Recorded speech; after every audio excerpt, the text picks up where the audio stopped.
welcome to a new episode of Beyond the Boundary. My name's Josh. Unfortunately, my partner Nick's not with me this week. He's a little bit crook. He had his birthday during the week, so happy birthday to him for the week. I've got a new guest this week. His name's Matt. He's a massive Tigers fan. Matt, how are you, mate? Good, thanks, Josh. How you been? Yeah, good, thanks, mate. Had a good week. Watched the cricket last week. Yeah. The Aussies almost got there. Almost. But unfortunately fell short. How did you see it? Oh, look, it was pretty tight all the way through. It was a bit of controversy towards the end, as we all saw, but yeah, a bit of Aga fever, I'd say. It certainly swept the country, didn't it? Yes. Now, moving on to the footy, mate. How did you tip during the week? Not too bad. I pulled up about 6 out of 9, I think. Still pretty poor, but yeah, probably not the best idea to tip against my Tigers, but see how that works Tip out. the Tigers against the Gold Coast. Third time lucky. You should have known that, Matty. Yeah, I know. Oh, well, how about yourself? How's your tipping? I got 6 myself. I went for a few outsiders. I tipped the Saints against the Blues. They've had the wood over them the last couple of times, but just couldn't get it that time. And now I'm only 1 in front when I was about 4 ahead a couple of weeks ago. So The pressure's on. pressure is on, mate. So what surprised you of round 16 last week, mate? Look, a few things surprised me. I think a couple of teams breaking their hoodoo. One would be the Blues toppling the Saints after recent horror run against them, and also the Tigers getting up against the Suns after a few years at Cairns not having a very good time. Another thing that surprised me was the Pies. They're back on. People predicted they were going to drop off, but they are showing some serious form and looking to push deep into the finals again. What about you, Josh? What did you think? I have to agree with you on Collingwood there, Matty. They've got Gold Coast and GWS in the next 2 weeks. They are going to come real hard at the end of the season here. I was really impressed by the Western Bulldogs last week.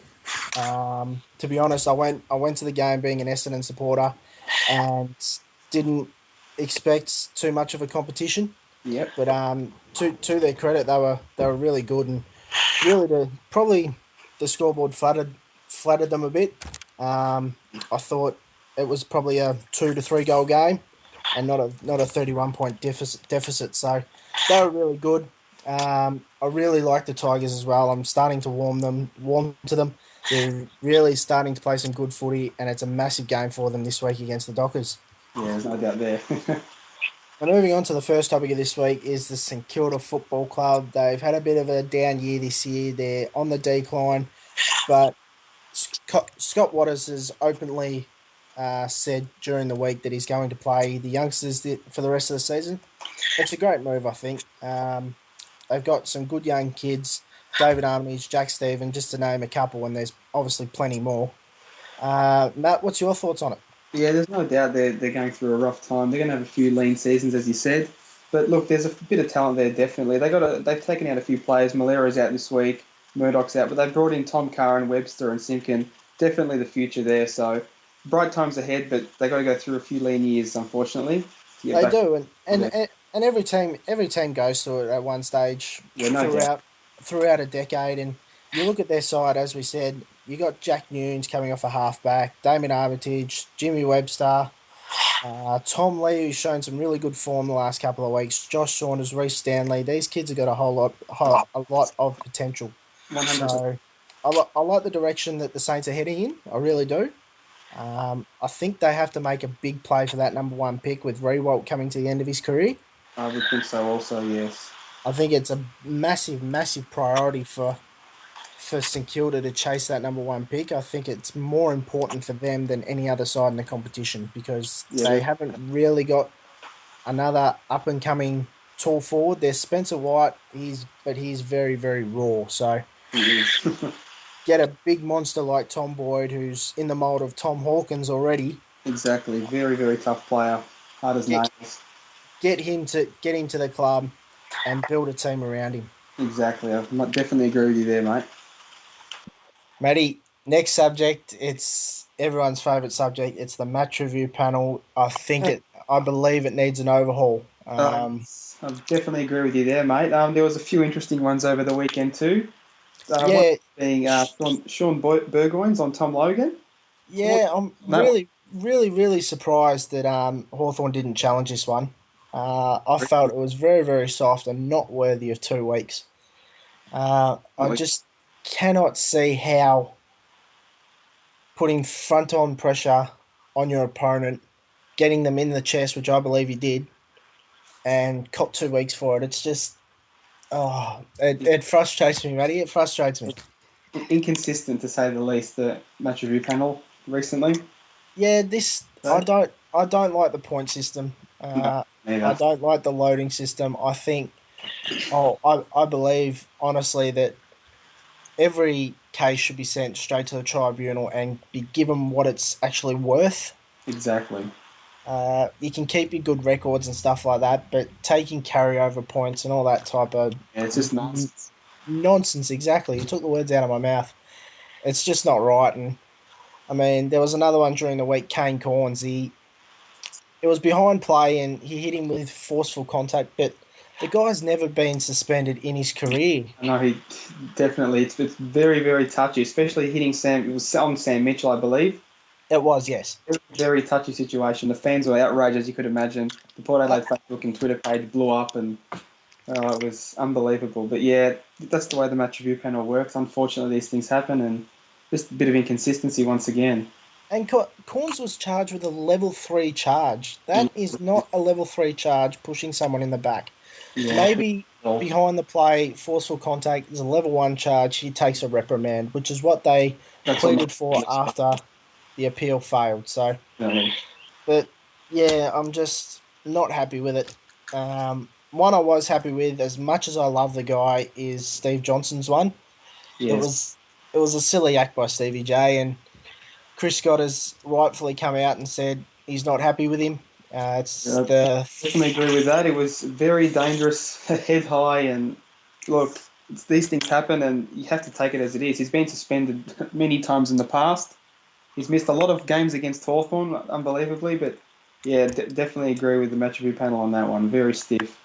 Now the last one I want to touch on, Matty, before we move on, is Matthew Pavlich, and a lot of fans got really upset with Pav getting 3 weeks. Yep. I thought it was right on the money, to be honest, especially with what's happened to Casey Tatangi down in Geelong. Oh, definitely. Yes, I understand that. Yeah, look, the hit was front on contact on Mitch Brown, I think, from the Eagles. It was, yep. During the third quarter, it didn't look too bad at first, but when you watch the replay, the head high contact, it's just not accepted in football anymore. So, look, And the it's 3 weeks is probably fair. Some people disagree, but yeah, it's not in this game. Head high contact shouldn't be part of it. and especially I'll refer back to Casey again, who's gone through such a rough period in his life and will for the rest of his life. He's now paralysed because of a similar incident, Yes, that's correct. and the AFL are doing the right thing by suspending players that choose to bump instead of go low for the ball. If Pavlich had gone for the ball, Yeah, it may have been a different story, but Pavlich chose to bump, exactly. got Brown in the head, and therefore has to pay the price. So, Yeah, definitely agree there. as good as Pavlich is, as much as I like him, I think 3 games is probably about right. Yep. And very, very, very touchy subjects when it comes to the head high bump. Moving on now, Josh. Who's hot? Who's not? And unsung. One of your favourite things going around. One of your hot topics. Who's hot this week? I gave it to Brisbane's Pierce Hanley. It's an interstate flavour this week. Pierce Hanley has been absolutely terrific this season. I said during the week that I believe he has the capabilities of a Brownlow medalist, and I know that's an early call. I know it's a massive call so early in his career, but he's got the pace, he's got the skill, he's got the awareness around him. He's just a phenomenal player, and he has the capabilities of overtaking the likes of the late great Jim Steins and Ty Kennelly as the best Irishman in the game. And I have no shame in saying that because his season has really shown that he can play the game of footy. He's averaged 21.4 disposals, 5 marks, 2.9 tackles, and goes at 71.6 disposal efficiency, which is incredible for someone who's come overseas, played the game, learnt the game, and being able to dispose of the ball really well. Yeah, I definitely agree with you there. He's been unbelievable. The second half, particularly the last quarter against North Melbourne, he just took them to the cleaners. The two ridiculous goals, especially one in the late in the third quarter. He's going to be something special. It's a big call there over Jim Steins, but look, You never know what's going to happen. It could turn out that way. That's it. Yeah, definitely. Next is your not. Yeah, I went big this week. I took down a big name. He may be playing injured, but the thing is, he's playing, and when you're playing, injury's no excuse. And Nick Naitanui just hasn't been the same player this season, unfortunately. He had very limited preseason. There's rumours going around at the moment that he's suffering osteitis pubis. The last 3 weeks or so, he's averaging 10 touches and 18 hitouts. Not nearly enough, to be honest. He's very much an impact player. So why not throw up the idea that of playing him as a sub? He can come on. He's fresh. He plays his 40 minutes, regarding no injury, of course. So, but he's the type of player that can come on as a sub and have a real big impact. And at the moment, he's playing a full game and he's having his spurts here and there. But that injury's just getting the best of him at the moment. So I think it's best for the Eagles. If they want to play finals, I reckon the best spot for him is a sub. He can come on and have a massive impact. Definitely agree, Josh. Yeah, his last few, probably month or so, has been pretty poor. Like you said, 10 possessions a game, just unacceptable. Compared to what he can do, he's ridiculously talented, got a big engine, but yeah, unfortunately, the last 4 or 5 weeks, he's been pretty poor. Like you said, I'd definitely recommend him playing as a sub. Just a bit of touch and go. He could come on in the second half and just explode, but like you said, probably a bit of injury setback, a bit of rumours of the osteitis pubis, but yeah. Um, Next one is another interstate flavour, is the unsung. Yeah, I went for Sydney's Craig Bird this week. He was in and out of the side at the start of the year. He's been in and out of the side most of his career, to be honest. And he's forced his way into the side now, and is playing some really terrific football. Obviously, being down in Melbourne, you don't hear a lot about the interstate clubs, which is unfair, to be honest. I think each club should be treated equally, no matter where you are in the country. So I went with Craig Bird this week. The last month he's averaged 25.5 disposals. Um, Granted, he's played GWS and Melbourne in the last 2 weeks, but you still got to find the ball. You still got to be accountable, and he has. So he just adds more depth to that Sydney side. You look at the Sydney midfield. You got Kennedy, Parker, O'Keefe, Kieran Jack. I'm sure I'm missing others as well, but you throw in Craig Bird, who's probably eighth in line, and when he's getting 25 disposals a game, as an opposition, you think, what do you do? Yeah, definitely. Look, he came in as some sort of a bench player early in the year, you could say, but he's definitely matured. He's up there with, he's surpassed possibly Jesse White and Luke Parker and players like Jude Bolton as well. He's just that hard nut football in and under, and he's not afraid. He's got a big tank under him. He can run all day, and he's definitely a hard worker, and he's earned that spot as the unsung hero. Absolutely, and he's not the tallest player either, and he puts his body on the line. He's a chunky fella, and he just has a crack. And personally, that's what I love in a footballer, a player that puts his head over the ball and wins the contested possession, and that's what he's done. And it's a great credit to him, and hopefully he can carry it on for the rest of the year. Alrighty, moving on now, and something that I brought up during the weekend, last weekend, that I got whiffed of over Twitter was Murray Newman, the West Coast player. He was playing in the Waffle for Swan Districts, I believe, and came off at quarter time, and coaches weren't sure what was happening, and he picked up his bags and left the ground. Now, you don't hear that very often coming from a AFL footballer. But apparently he told staff within the rooms that it was a family matter.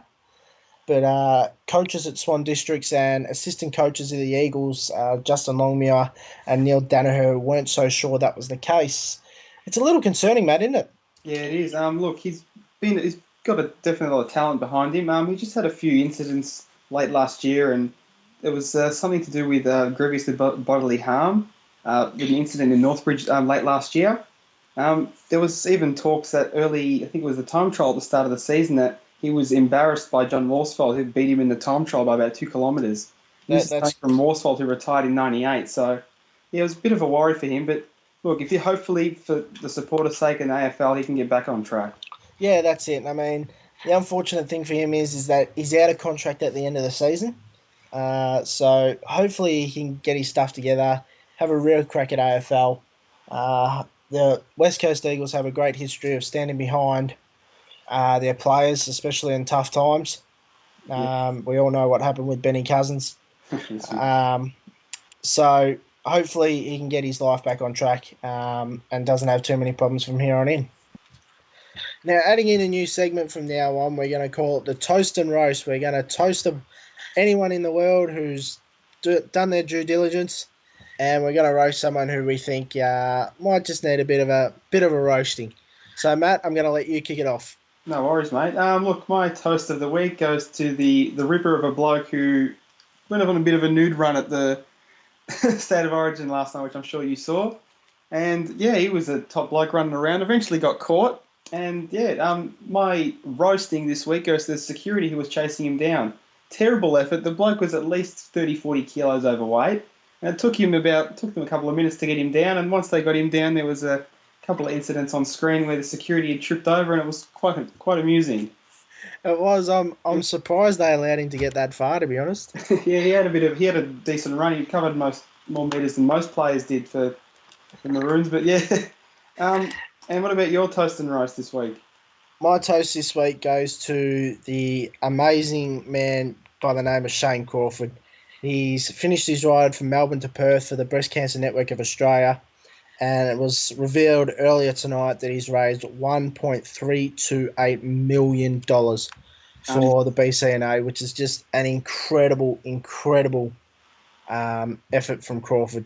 And not to mention, I'm going to toast another one, just throw one quickly. Samuel Johnson as well. He's not football related, but he's riding around Australia on a unicycle for his sister for the same reason. So for those two guys, it's a massive achievement. So get emotional just talking about it because it's such an amazing thing that both of them are doing. My roast this week goes to this guy on Twitter. I'm not going to name him because he doesn't deserve to be named, but he insulted Clinton Young's disabled brother a couple of weeks ago, and that's just a territory you don't go down. I'm absolutely appalled at those comments, and good on it. Good on all the journos and all the players that jumped on as well, getting behind Clinton Young and his brother, Lachlan, I believe his name is. Yep. And I was just appalled when I saw that, as were many other people. And that guy should take a real hard look at himself because you just don't need that stuff in our society. Yeah, definitely. Very poor effort there. A few people let him know what they thought of him, and obviously these people should be taken off Twitter, to be honest. But look, these things happen. He needs to pull his head in. Absolutely agree. Now, we had another retirement this week in the form of Collingwood's Ben Johnson. He's been a terrific player for the Collingwood Football Club. He's played 235 games, 2010 Premiership player, 2011 pre-season Premiership player, two-time runner-up Best and Fairest, and the 2006 Anzac Day medal. Matty, he's been a terrific player, hasn't he? Oh, definitely. He's been one of the cogs inside Collingwood's halfback and midfield the last 10, 15 years. He's been phenomenal. Like you said, 235 games, Premiership player. He's really done it all. He's been a fantastic contributor to the team, and he's always been consistent. Right, moving on to the next topic. NAB Rising Star for this previous round, Tom Nichols from the Gold Coast Suns. Josh, what did you think of him this week? I loved his game against the Tigers. I've loved his season this year. He's played the 6 games this year and the 1 last year, obviously making 7 in his career. His first 7 games have been absolutely outstanding and probably a little bit underrated. He's averaged 14 touches, 9 contested possessions, 22 hit-outs, 5 tackles and 4 clearances. For a big man, Tom Nichols, who's a young kid, shouldering the ruckload of a young side, is an absolute credit to him. And they've certainly developing a very, very good midfield at the Gold Coast Suns. You obviously got the master in Gary Ablett, arguably the best, well, no argument really. He's the best player in the competition. Jaeger O'Meara is coming along. Dion Presti is coming along. And there's a little bloke called Jack Martin who comes in next year who's meant to be even better than Jaeger O'Meara. So this midfield is going to be very, very scary in years to come. Now, moving on to the massive, massive round of footy this week. The first game is on Friday night between North Melbourne and Carlton at Etihad Stadium. The North Melbourne in comes Lindsay Thomas from his suspension and Scott McMahon. Out goes Levi Greenwood, and surprisingly, Michael Farida has been omitted as well. And for the Blues, no change this week after their last round. The Blues looking pretty strong this week. What are your thoughts on the game, mate? It's a massive, massive game for both clubs, I think. Both still realistically a chance of making a finals, but they're in that position where they need to win almost every game and need teams to lose. So this is definitely a game where probably if North Melbourne lose, they're out of the race completely, especially when they've got Geelong, Essendon, Hawthorn and Collingwood in their run home. It makes it very, very tough. Carlton's still a very, very good chance as well. They've got Fremantle at home to come, Essendon and Richmond, who they're both capable of beating, and Port Adelaide away, which is a winnable game as well. So it's a big game. Yeah, definitely agree there. It could go either way. It's even in the odds, they're quite close. These teams have both beaten each other a reasonable amount of times. There hasn't been anyone that's had the wood over each other. So I'm not sure about that, Matty, because I had a look at the stats last night. North Melbourne have won 8 of the last 10 against the Blues. Oh, you got Stanley corrected there. Yeah, so they do actually have the wood over the Blues, and what they like to do, they like to run and carry with the ball. And I think the best thing for Carlton is to counteract that with the likes of Yaron. Yaron's been so out of form this season, it's not funny. Garlett had a terrific start, but has trailed off massively as well. Bryce Gibbs can still be better. And I think, North Melbourne will look at this game. They've copped an absolute battering in the media this week. I think they'll attack this game with everything they got. Yeah, I agree there. Look, they've been pretty stiff the last few weeks. They gave up a massive lead against the Lions and effectively lost the game. But look, they are definitely ready for this game. In my opinion, I think they'll win. But look, it all comes down to desperation. Who wants the game more? If, like you said, whoever loses, the season's practically over. That's it. Yeah, definitely. We've got a couple of questions here from a couple of fans that sent in. One from Pat Stevenson. He goes, "Hey boys, I'm a diehard Kangas supporter and honestly don't know why these big lapses keep happening. How do they give up big leads? You boys reckon you can identify the problem?" Pat, I reckon I can. The defensive structure is very, very poor. Being a coach of AFL football, well, not AFL football, but local football myself, you pride yourself on your defence, and you can't attack day in, day out. You've got to have a defensive structure as well. And unfortunately, I don't think the Roos have it. Yeah, agree with you there, mate. Look, as you said, Fredo being dropped, he was quite poor last week. Even against the Tigers, he wasn't a really good standout. The last 4 weeks, he's been a bit down. Look, like you said, they need to just restructure, get everything together. The Blues are a fast-running side, and they've got, as you said, big, tall Sam Rowe, players like Cruiser that can move up forward. So North need to be ready. And we got one last question here before we move on, from Adam Parasitali. I hope I've said that name right. He goes, "In your opinion, what will happen with Carlton this year in the free agency draft period?" Adam, Carlton need a big forward. They need a big forward if they're any chance of winning a premiership with this midfield that they've got, which is still one of the best in the competition. They need a big power forward with the body shape of Tom Hawkins or Jonathan Brown. They need a monster down there. They can't have a lanky Jared Waite who runs and jumps at the ball. You need someone who's strong and can jump at the ball as well and monster their opponent. Yeah. I'm not sure who that is, but they need to find someone. Yeah, definitely. That's a good point there. They've got a bit of structure there, though. When there's a player up forward such as Cruiser or Sam Rowe, the Blues look better. They've got that one big forward in the goal square. It's more structured. Coming up half-back, they can run and carry and go down the guts. But when there's players like Yaron and Garlett and Betts in the forward line, it's really tough to just bomb it long. That's it. So, Matty, who are you tipping in this game? I've got the Blues by 20 points. What about you, Josh? Who do you think's going to win? I gotta go North. I've got to go North. Yep. North by 24 points. I think they'll just they'll attack the game really well, and they'll show why they can be in the top 8 where they should be. Yep. And yeah, I think they'll get them up by about 4 goals. The next game is Hawthorn versus the Western Bulldogs on Saturday at Aurora Stadium. The Hawthorn in comes for his first game is Will Langford. Out goes Sean Burgoyne with that suspension for 2 weeks. Congratulations go to Shane Savage, who plays his 50 games. And for the ins this week for the Doggies, Jack McRae comes in and out Clay Smith with a few knee troubles. Yeah, unfortunately, Clay Smith ruptured his ACL last week, so he's going to miss the rest of the year and most of next year, which is shattering for him. He was good last week before he went off. He's had a pretty good year as well, so shattering for him, shattering for a young kid who's trying to make his way into the senior side.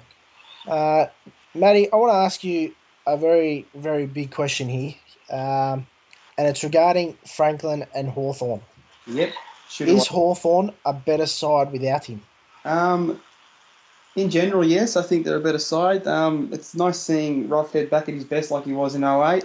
It's nice seeing players like Savage, around half forward, and players like Bruce who can support him, and obviously Cyril. We know how good he is, but yeah, to answer your question, I think they are a much better side without Franklin. Just the Franklin factor adds too much, and there's two big forwards up in a forward line. It worked well for a season or two, but Matty, here's a stat for you as well. Since 2011, Hawthorn have won 9 out of 10 times without Franklin. Obviously at 90%. It's a pretty damning stat. They become more unpredictable, I feel. And it opens up a lot more space for the likes of Roughhead, as you said, Jack Gunston, Luke Bruce, and Cyril Rioli. It opens up a lot more space, I think, and I'm adamant that they are a better side without him. Yep, totally agree with you there, mate. All right, so who are we tipping? Hawks by plenty, probably not a surprise. What about yourself? Yeah, I can't go past the Hawks, unfortunately. They're going to be way too strong in this match. I'll tip them by, give me a number, 73 points. Right, moving on to the next game is the GWS Giants against the Bombers. That's at Skoda Stadium on Saturday Arvo. In for the Giants is Zachary Williams, Taylor Adams comes in, Mark Whitley, Dean Brogan's back, Toby Green, Jared Ugle and Adam Tomlinson. Out is O'Halpin, Tom Dyson, Reece Palmer, Aidan Cole, Sean Edwards, William Hoskin-Elliott, and omitted also is Jonathan Oru. And outs for the Bombers? The Bombers have brought in a bit of experience and a few fringe players. Nathan Lovett-Murray, Corey Delalio for his first game of the season, Leroy Jetta and Stuart Kramer is back from that ankle injury. Out goes David Zaharakis, who copped a big knock to his back last week. Tate Pears, who's been rested. Ben Howlett, who's been surprisingly omitted. And Jason Winderlich is out with soreness, who was best of field last week. Matty, I want to ask you, where is GWS's first win coming from? Hopefully not this week, but where's it coming from? Look, if it's going to come from anywhere, it'll be, I believe it's in round 18 or 19 against the Demons. I can't see them putting up much of a fight anywhere else. There's possibility they could beat the Tigers. You know how the Tigers are in some of their overwhelmingly favourite games, but yeah, look, it's going to be tough. They're looking pretty tired, as they did last year. It happens. They were performing well in some games, as you saw against Geelong. They kicked the first 5 goals. They've definitely got the talent, but yeah, just running out on a bit of petrol towards the end of the season. Yeah, I agree, mate. And I did a bit of digging this week, and their form at Skoda Stadium, which is obviously their home ground, is absolutely horrific. They are averaging a losing margin of 92 points at Skoda Stadium this season. So, yeah, it is a worrying sign for the Giants. Moving on to the Bombers. They've won their last 5. Personally, as a supporter, I've really enjoyed their form that they've shown, especially with all the off-field investigation stuff. They keep showing the adversity, I think that word is, and keep playing to the best of their ability. And I went into the rooms last week after the win against the Doggies, and you can just see the camaraderie around the group. They're sticking fat together, and it's a really big thing. And I'm hoping that the guys stick together and don't leave the club and take other opportunities elsewhere, because I don't think the Bombers can win the premiership this year, despite if the points get taken off us or whatever. I don't think the Bombers can win the premiership this year, but I believe the Bombers are on the brink of something really special with the group that they have. So, um, yeah, they don't play the best against the lower sides. That's been evident this season. They lost to Brisbane. They were challenged by the Bulldogs. They only just got over the line against the Giants the first time they played them. So I'd like to see a good, strong four-quarter performance from Essendon this week and not take them too lightly with Hawthorn in the coming week. Yep, I can understand that. And what was your tip for this week, mate? I'm tipping Essendon by 1 point because every time I tip Essendon by a big margin, they let me down. So I'm going reverse psychology here. I'm going Essendon by a point.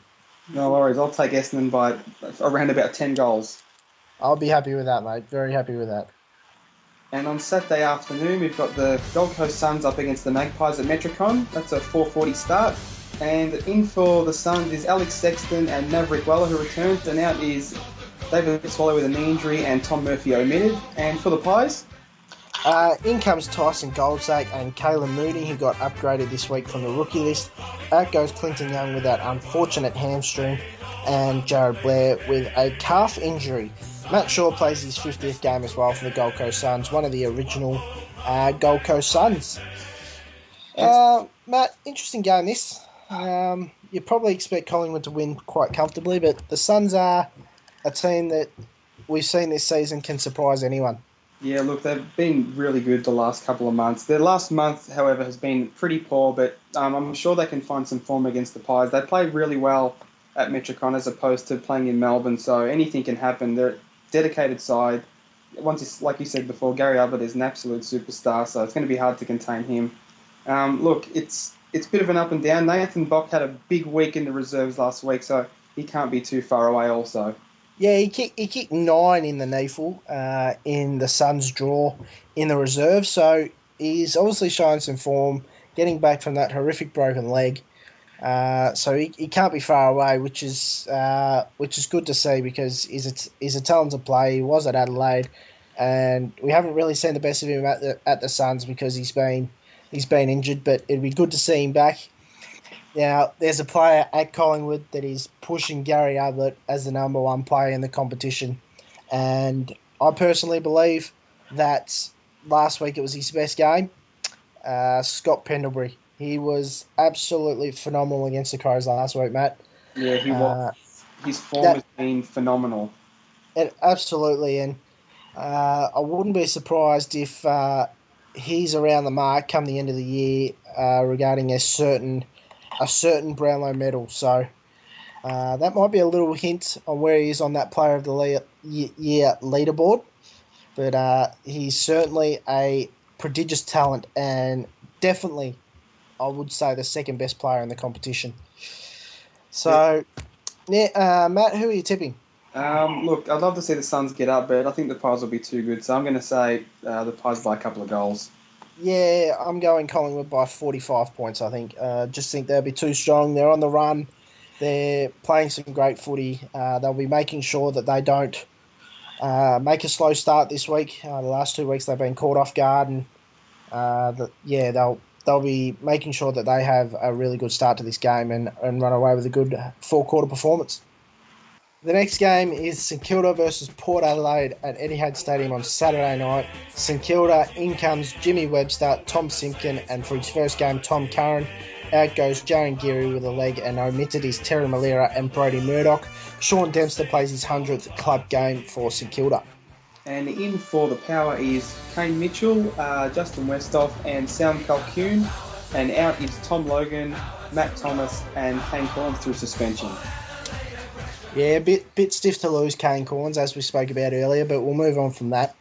I believe this is the most important game for Port Adelaide this season. They've dropped their last two against arguably good opposition in Hawthorn and Essendon, but the pressure's on for them to keep the 8th spot.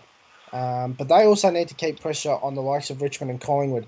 They slip up, they can slip up themselves, up the ladder.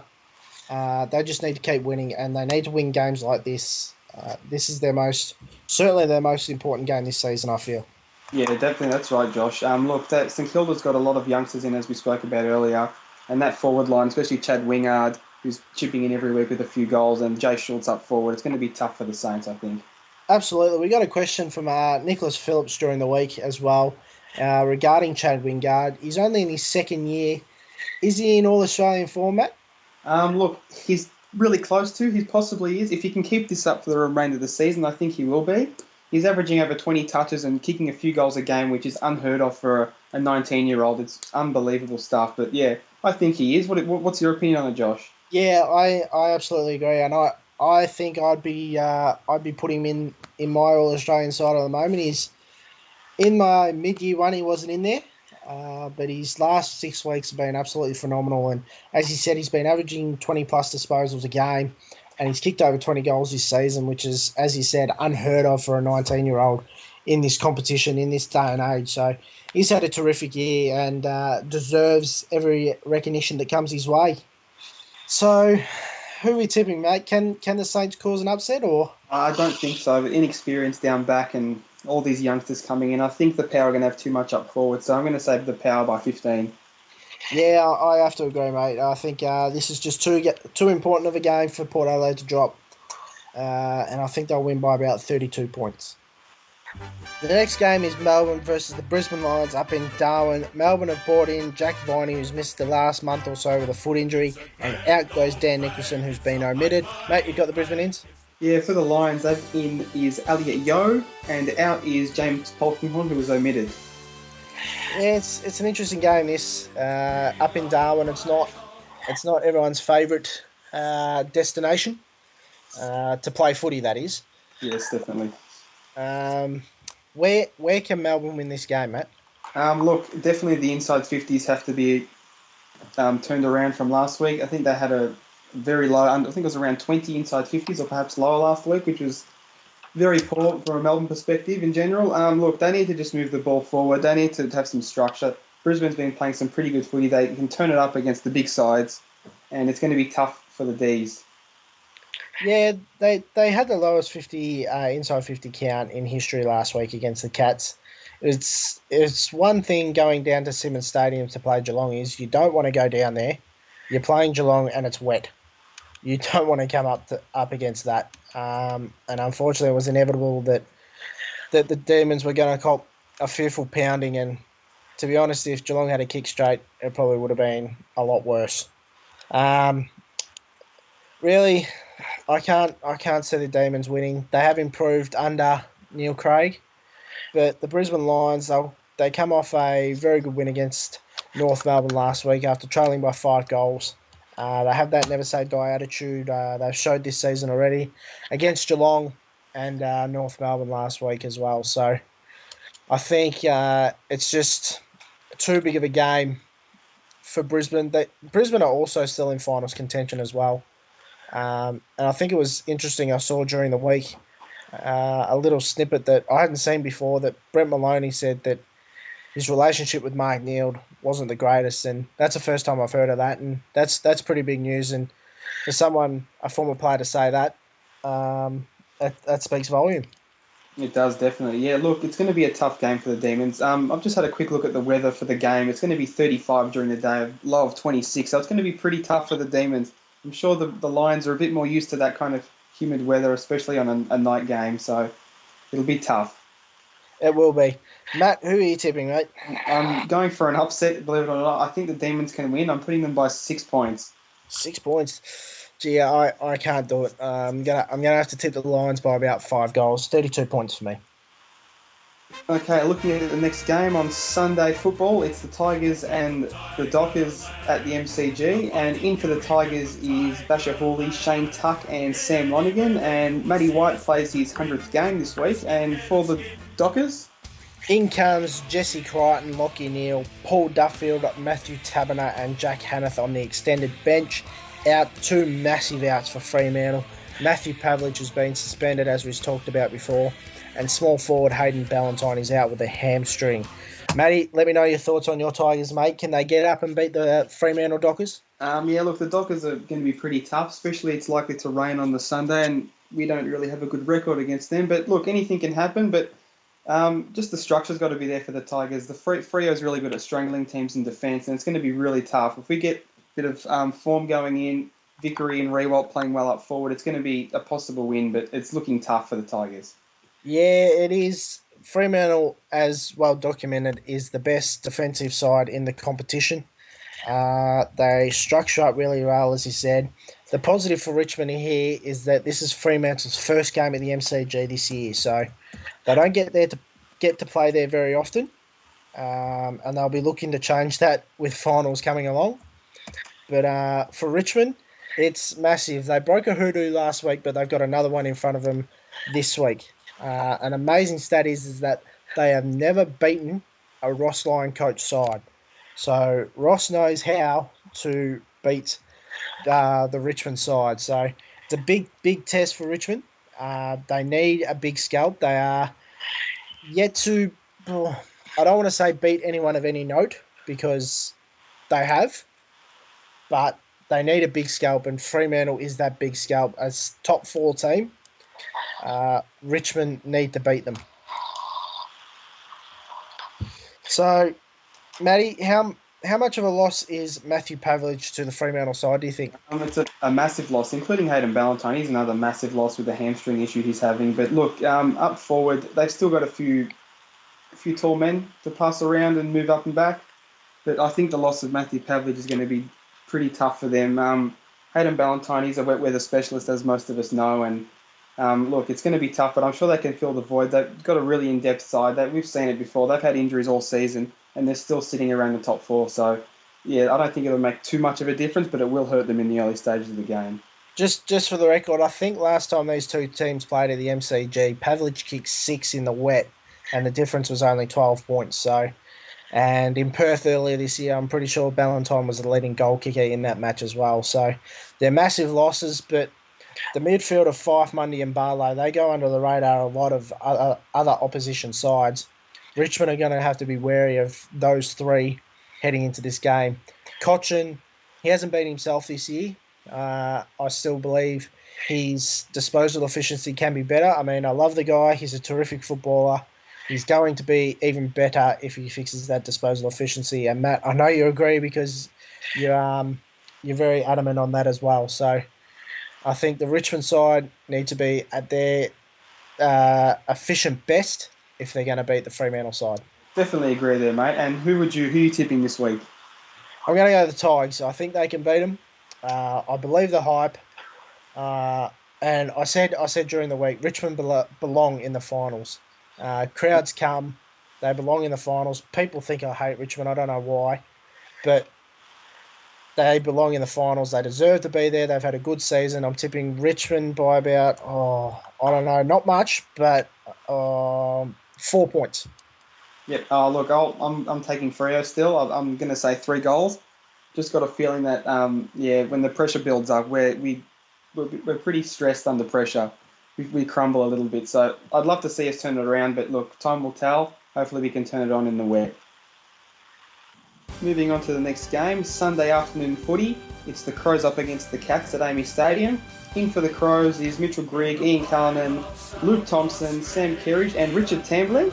And out is Paddy Dangerfield with that horrific shoulder injury. Matty Yench has been omitted. And Mitchell Grigg just getting a mention in his first game. Josh, for the Cats? Yeah, some pretty handy ins coming in for the Cats on that extended bench. Joel Corey Enright, Nathan Vardy and Matthew Stokes. Out obviously goes Steve Johnson with that suspension. 200 club games to Scott Thompson as well for the Adelaide Crows.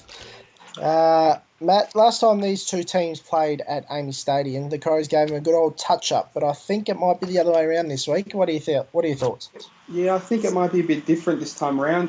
Look, Adelaide's form hasn't been too bad, but the Cats have been unbelievable the last 6 to 8 weeks.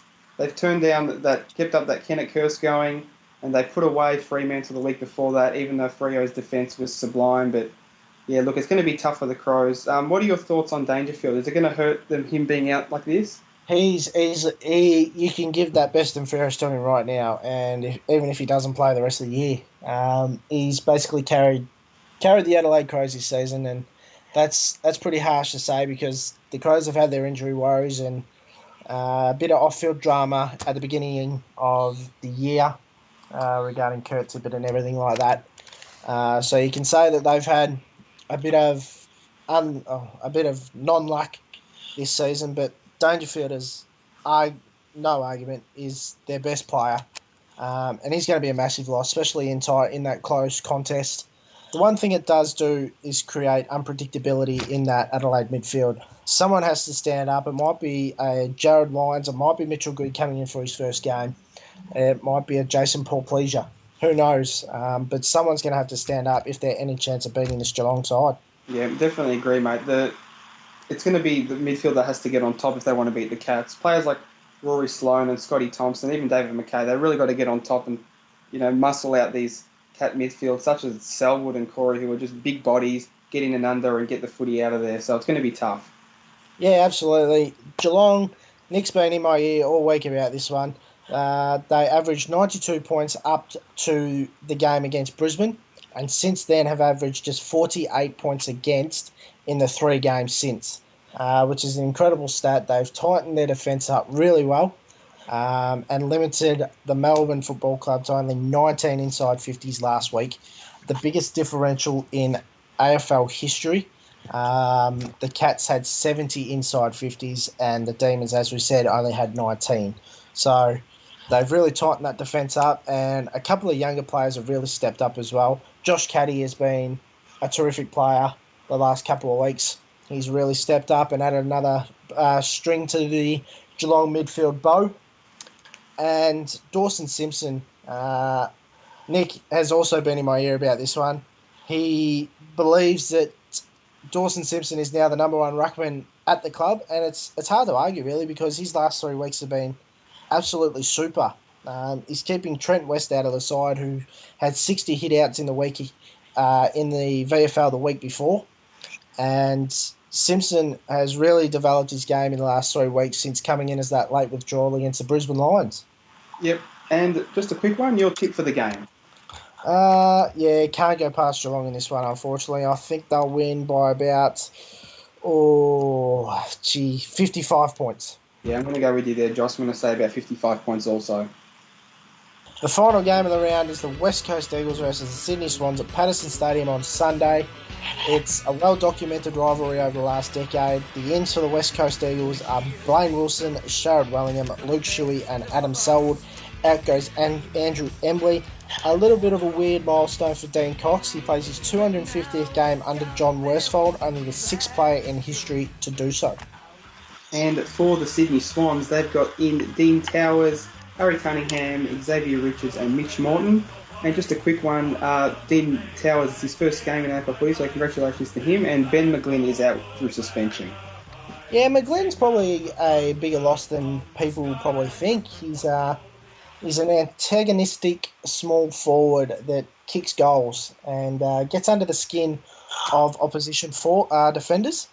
And he tackles well as well, as do the rest of the Sydney side. But he's probably in the top 3 tacklers in that side with the defensive pressure that he puts on the opposition defenders. Yeah, definitely agree there, Josh.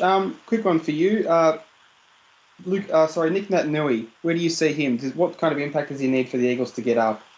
I think, as we spoke about before, he's got to push through the pain that he's most obviously playing in.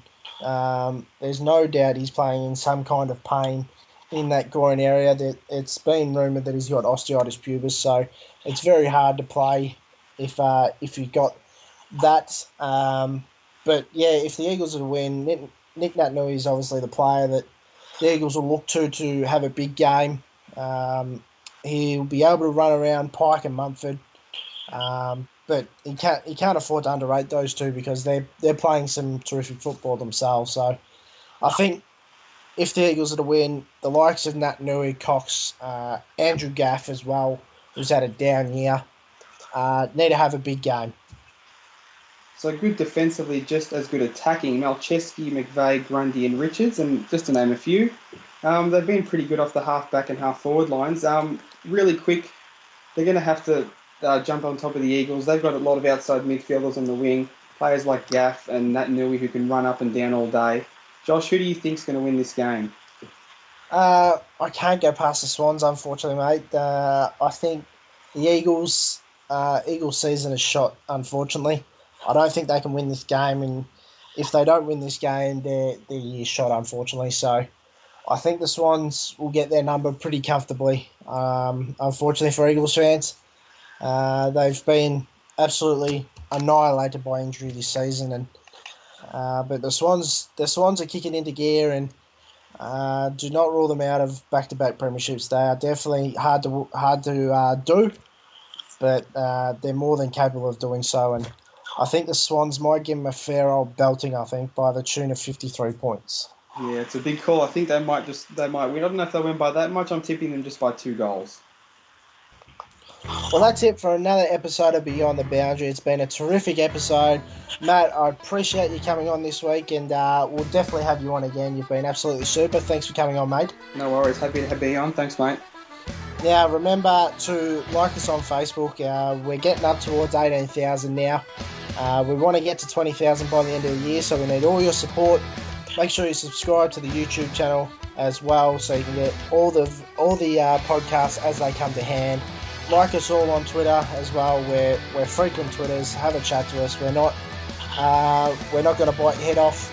And make sure you send the questions into us on Twitter using the hashtag BTB, or you can message us on Facebook as well. And we look forward to having your company next week. Thanks for joining us, guys. Go Bombers.